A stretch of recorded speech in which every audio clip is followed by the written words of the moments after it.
తప్పిపోయిన కుమారుని సోదరుడు. అతను నిజంగా మంచివాడా? ప్రియులారా, తప్పిపోయిన కుమారుని కథలో మనం ఎప్పుడూ తండ్రి క్షమ, చిన్న కుమారుని పశ్చాత్తాపం గురించే మాట్లాడుకుంటాం. కాని ఒక్క క్షణం ఆ పెద్ద కుమారుని గురించి ఆలోచిద్దాం. అతను తండ్రి మాట జవదాటనివాడు, కష్టపడి పనిచేసేవాడు.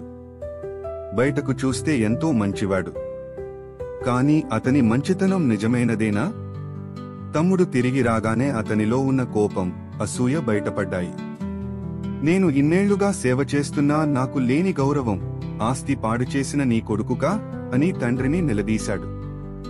అతని సేవలో ప్రేమ లేదు, కేవలం ఒక లెక్క, ఒక ప్రతిఫలాపేక్ష ఉన్నాయి. అతని హృదయంలో తమ్ముడి పట్ల కరుణ గాని, తండ్రి ప్రేమ పట్ల గౌరవం గాని లేవు. ఇది మనకు ఒక ముఖ్యమైన పాఠాన్ని నేర్పుతుంది. దేవునికి మన బయటి ఆచారాలు, పనుల కన్నా మన హృదయం ముఖ్యం.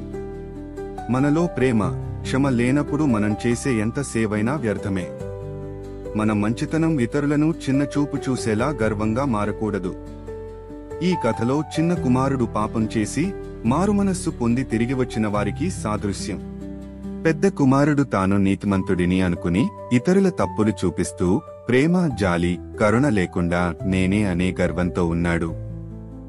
ఇంట్లో ఉండటమే చాలదు, తండ్రి హృదయం కూడా మనలో ఉండాలి. మీరు ఒకరినొకరు దయగా, కరుణగా ఎదుర్కొనండి. క్రీస్తులో దేవుడు మిమ్మల్ని క్షమించినట్లే మీరు కూడా ఒకరిని ఒకరు క్షమించండి. ఎఫెసీయులు 4:32. కాబట్టి మనల్ని మనం ప్రశ్నించుకుందాం.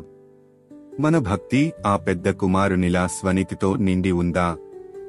లేక కరుణామయుడైన తండ్రిలా ప్రేమ, క్షమలతో నిండి ఉందా?